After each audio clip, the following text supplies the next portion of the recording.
जय श्री कृष्णा। राधे राधे। उद्धव गीता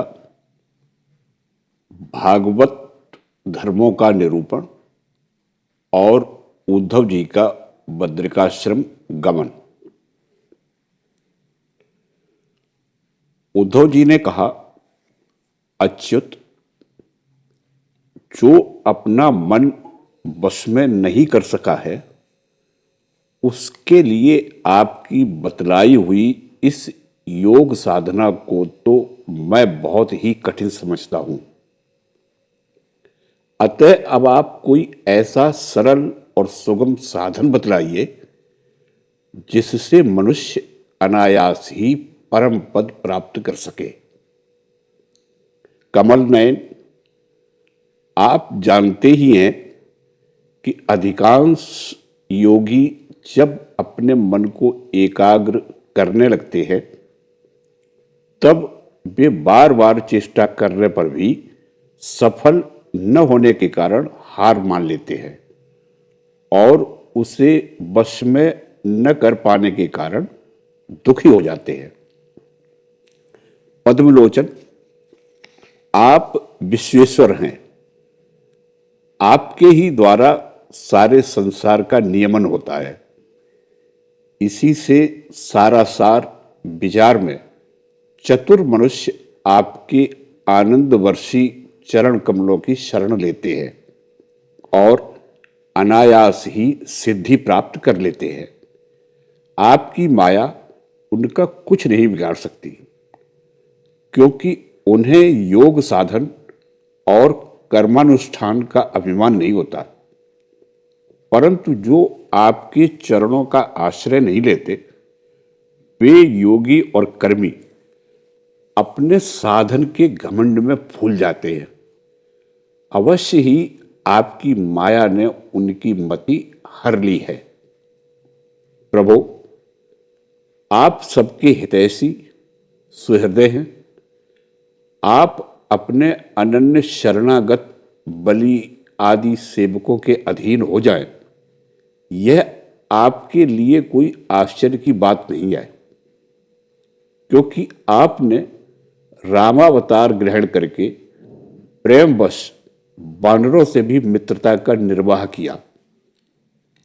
यद्यपि ब्रह्मा आदि लोकेश्वर गण भी अपने दिव्य किरीटों को आपके चरण कमल रखने की चौकी पर रगड़ते रहते हैं। प्रभु, आप सबके प्रियतम स्वामी और आत्मा हैं।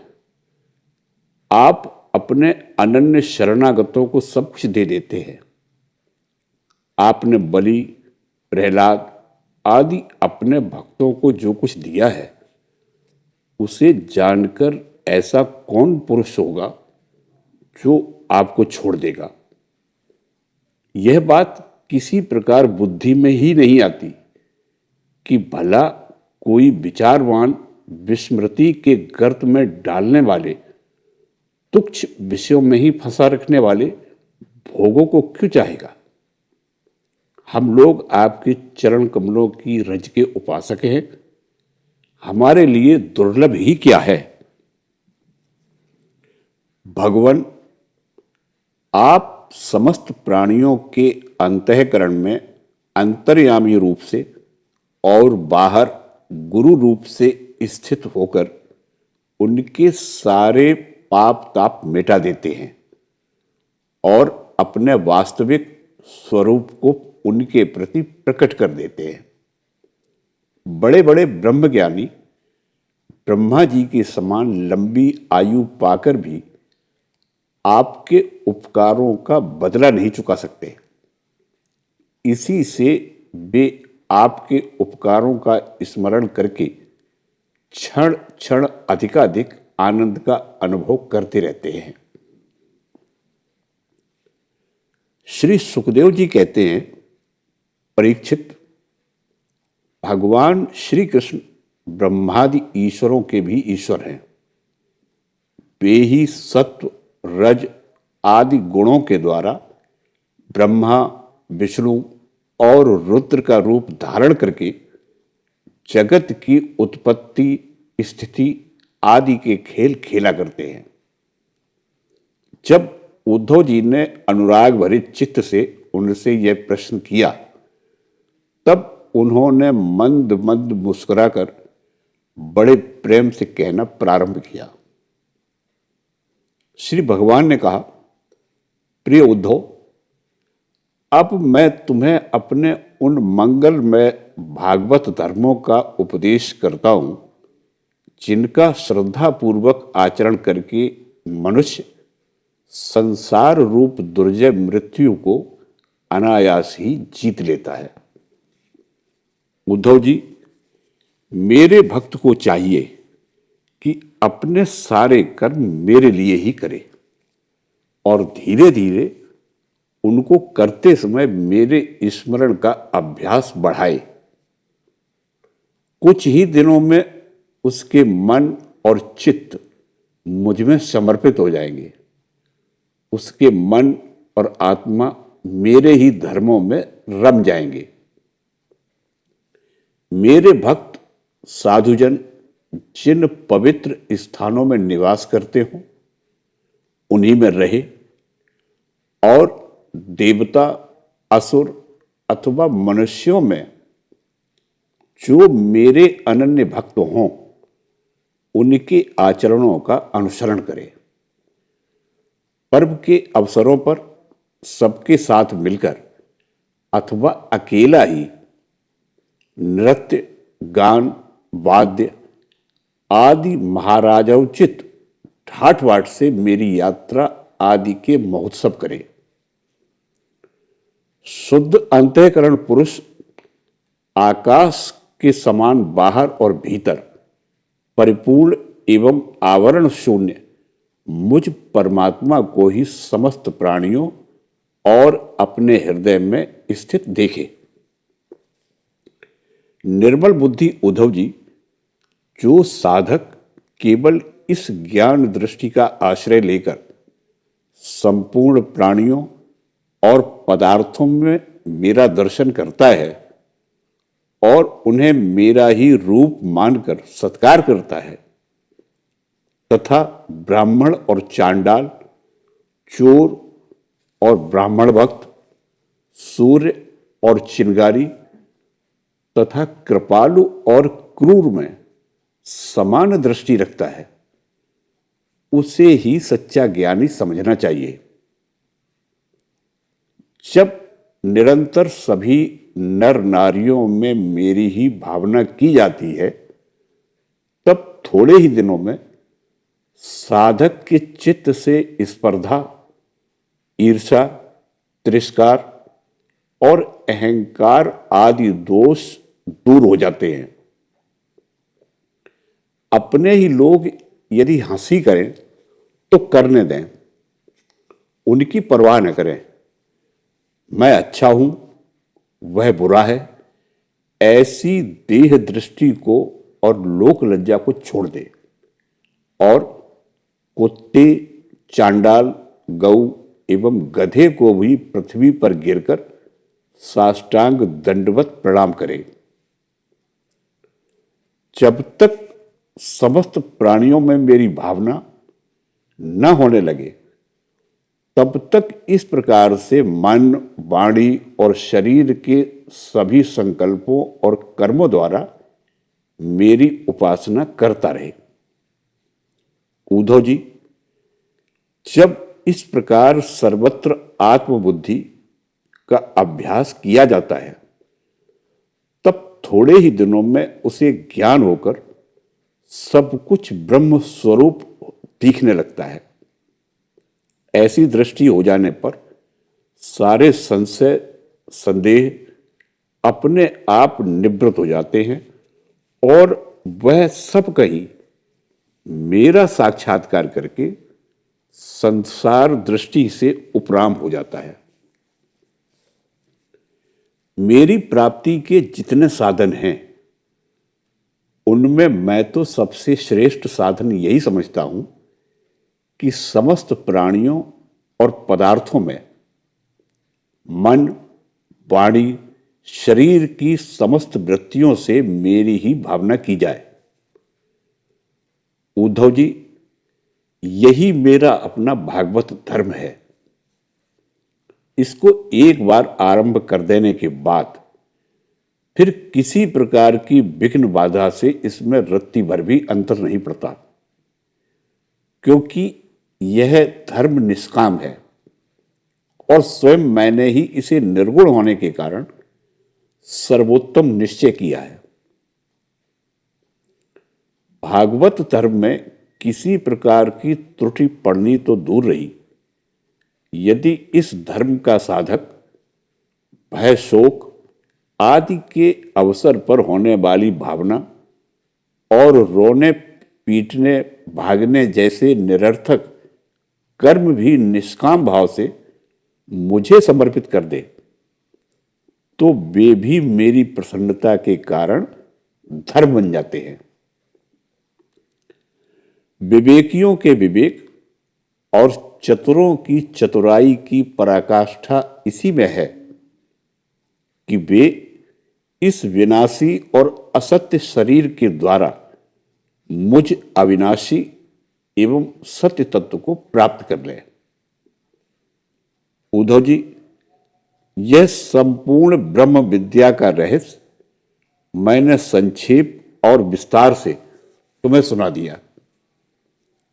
इस रहस्य को समझना मनुष्यों की तो कौन कहे, देवताओं के लिए भी अत्यंत कठिन है।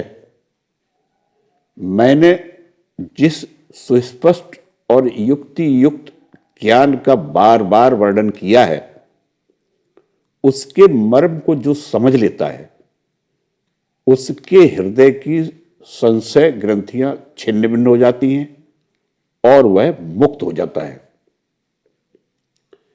मैंने तुम्हारे प्रश्न का भली भांति खुलासा कर दिया है।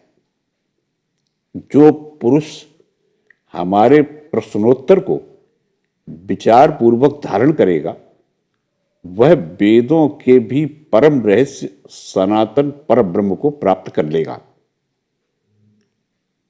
जो पुरुष मेरे भक्तों को इसे भली भांति स्पष्ट करके समझाएगा, उस ज्ञानदाता को मैं प्रसन्न मन से अपना स्वरूप तक दे डालूंगा, उसे आत्मज्ञान करा दूंगा।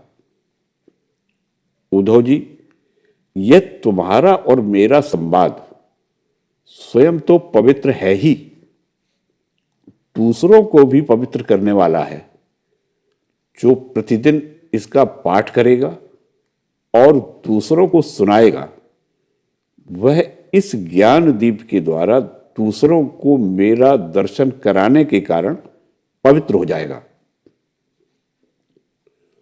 जो कोई एकाग्र चित्त से इसे श्रद्धापूर्वक नित्य सुनेगा, उसे मेरी पराभक्ति प्राप्त होगी और वह कर्म बंधन से मुक्त हो जाएगा। प्रिय सखे, तुमने भली भांति ब्रह्म का स्वरूप समझ लिया ना, और तुम्हारे चित्त का मोह एवं शोक दूर हो गया ना। तुम इसे दांभिक, नास्तिक, शठ, अश्रद्धालु, भक्तिहीन और उद्धत पुरुष को कभी मत देना। जो इन दोषों से रहित हो, ब्राह्मण भक्त हो, प्रेमी हो, साधु स्वभाव हो और जिसका चरित्र पवित्र हो, उसी को यह प्रसंग सुनाना चाहिए। यदि शूद्र और स्त्री भी मेरे प्रति प्रेम भक्ति रखते हों, तो उन्हें भी इसका उपदेश करना चाहिए। जैसे दिव्य अमृत पान कर लेने पर कुछ भी पीना शेष नहीं रहता, वैसे ही यह जान लेने पर जिज्ञासु के लिए और कुछ भी जानना शेष नहीं रहता। प्यारे उद्धव, मनुष्यों को ज्ञान, कर्म, योग, वाणिज्य और राजदंडादि से क्रमशः मोक्ष, धर्म, काम और अर्थ रूप फल प्राप्त होते हैं, परंतु तुम्हारे जैसे अनन्य भक्तों के लिए वह चारों प्रकार का फल केवल मैं ही हूं।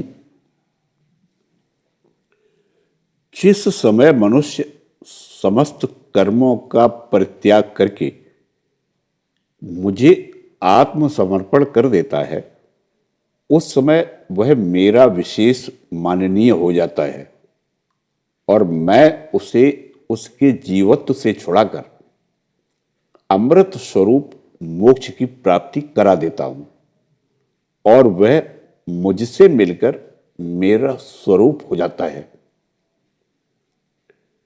श्री सुखदेव जी कहते हैं, परीक्षित, अब उद्धव जी योग मार्ग का पूरा पूरा उपदेश प्राप्त कर चुके थे। भगवान श्री कृष्ण की बात सुनकर उनकी आंखों में आंसू उमड़ आए, प्रेम की बाढ़ से गला रुंध गया, चुपचाप हाथ जोड़े रह गए और वाणी से कुछ बोला न गया। उनका चित्त प्रेमावेश से विह्वल हो रहा था। उन्होंने धैर्यपूर्वक उसे रोका और अपने को अत्यंत सौभाग्यशाली अनुभव करते हुए सिर से यदुवंश शिरोमणि भगवान श्री कृष्ण के चरणों का स्पर्श किया तथा हाथ जोड़कर उनसे यह प्रार्थना की। उद्धव जी ने कहा, प्रभु, आप माया और ब्रह्मा आदि के भी मूल कारण हैं। मैं मोह के कारण अंधकार में भटक रहा था। आपके सत्संग से वह सदा के लिए भाग गया। भला जो अग्नि के पास पहुंच गया, उसके सामने क्या शीत, अंधकार और उसके कारण होने वाला भय ठहर सकते हैं? भगवान, आपकी मोहिनी माया ने मेरा ज्ञान दीपक छीन लिया था, परंतु आपने कृपा करके वह फिर अपने सेवक को लौटा दिया। आपने मेरे ऊपर महान अनुग्रह की वर्षा की है। ऐसा कौन होगा जो आपके इस कृपा प्रसाद का अनुभव करके भी आपके चरण कमलों की शरण छोड़ देगा और दूसरे का सहारा लेने लगे? आपने अपनी माया से सृष्टि वृद्धि के लिए दासार, वृषणी, अंधक और सात्वतवंशी यादवों के साथ मुझे सुदृढ़ स्नेह पास में बांध दिया था। आज आपने आत्मबोध की तीखी तलवार से उस बंधन को अनायास ही काट डाला। महायोगेश्वर, मेरा आपको नमस्कार है। अब आप कृपा करके मुझ शरणागत को ऐसी आज्ञा दीजिए जिससे आपके चरण कमलों में मेरी अनन्य भक्ति बनी रहे। श्री भगवान बोले, उद्धव जी, अब तुम मेरी आज्ञा से बदरी बन चले जाओ। वह मेरा ही आश्रम है। वहां मेरे चरण कमलों के धोवन, गंगा जल का स्नान पान के द्वारा सेवन करके तुम पवित्र हो जाओगे। अलकनंदा के दर्शन मात्र से तुम्हारे सारे पाप ताप नष्ट हो जाएंगे। प्रिय उद्धव, तुम वहां वृक्षों की छाल पहनना, वन के कंदमूल फल खाना और किसी भोग की अपेक्षा न रखकर निष्प्रह वृत्ति से अपने आप में मस्त रहना। सर्दी, गर्मी, सुख, दुख जो कुछ आ पड़े उससे सम रहकर सहना। स्वभाव सौम्य रखना, इंद्रियों को बस में रखना, चित्त शांत रहे, बुद्धि समाहित रहे और तुम स्वयं मेरे स्वरूप के ज्ञान और अनुभव में डूबे रहना। मैंने तुम्हें जो कुछ शिक्षा दी है उसका एकांत में विचार पूर्वक अनुभव करते रहना। अपनी वाणी और चित्त मुझ में ही लगाए रहना और मेरे बतलाए हुए भागवत धर्म में प्रेम में से रम जाना। अंत में तुम त्रिगुण और उनसे संबंध रखने वाली गतियों को पार करके उनसे परे मेरे परमार्थ स्वरूप में मिल जाओगे। श्री सुखदेव जी कहते हैं, परीक्षित, भगवान श्री कृष्ण के स्वरूप का ज्ञान संसार के भेद भ्रम को छिन्न भिन्न कर देता है। जब उन्होंने स्वयं उद्धव जी को ऐसा उपदेश किया तो उन्होंने उनकी परिक्रमा की और उनके चरणों पर सिर रख दिया। इसमें संदेह नहीं कि उद्धव जी संयोग वियोग से होने वाले सुख दुख के जोड़े से परे थे, क्योंकि वे भगवान के निर्द्वंद चरणों की शरण ले चुके थे। फिर भी वहां से चलते समय उनका चित्त प्रेमावेश से भर गया। उन्होंने अपने नेत्रों से झरती हुई अश्रुधारा से भगवान के चरण कमलों को भिगो दिया। परीक्षित, भगवान के प्रति प्रेम करके उसका त्याग करना संभव नहीं है। उन्हीं के वियोग की कल्पना से उद्धव जी कातर हो गए, उनका त्याग करने में समर्थ न हुए। बार बार बेवहल होकर मूर्छित होने लगे। कुछ समय के बाद उन्होंने भगवान श्री कृष्ण के चरणों की पादुकाएं अपने सिर पर रख ली और बार बार भगवान के चरणों में प्रणाम करके वहां से प्रस्थान किया। भगवान के परम प्रेमी भक्त उद्धव जी हृदय में उनकी दिव्य छवि धारण किए बद्रिकाश्रम पहुंचे और वहां उन्होंने तपोमय जीवन व्यतीत करके जगत के एकमात्र हितैषी भगवान श्री कृष्ण के उपदेशानुसार उनकी स्वरूप भूत परम गति प्राप्त की। भगवान शंकर आदि योगेश्वर भी सच्चिदानंद स्वरूप भगवान श्री कृष्ण के चरणों की सेवा किया करते हैं। उन्होंने स्वयं श्री मुख से अपने परम प्रेमी भक्त उद्धव के लिए इस ज्ञानामृत का वितरण किया। यह ज्ञानामृत आनंद महासागर का सार है। जो श्रद्धा के साथ इसका सेवन करता है वह तो मुक्त हो ही जाता है, उसके संग से सारा जगत मुक्त हो जाता है। परीक्षित, जैसे भौरा विभिन्न पुष्पों से उनका सार सार मधु संग्रह कर लेता है, वैसे ही स्वयं वेदों को प्रकाशित करने वाले भगवान श्री कृष्ण ने भक्तों को संसार से मुक्त करने के लिए यह ज्ञान और विज्ञान का सार निकाला है। उन्हीं ने जरा रोग आदि भय की निवृत्ति के लिए क्षीर समुद्र से अमृत भी निकाला था तथा इन्हें क्रमशः अपने निवृत्ति मार्गी और प्रवृत्ति मार्गी भक्तों को पिलाया। वे ही पुरुषोत्तम भगवान श्री कृष्ण सारे जगत के मूल कारण हैं। मैं उनके चरणों में नमस्कार करता हूं। जय श्री कृष्णा। राधे राधे।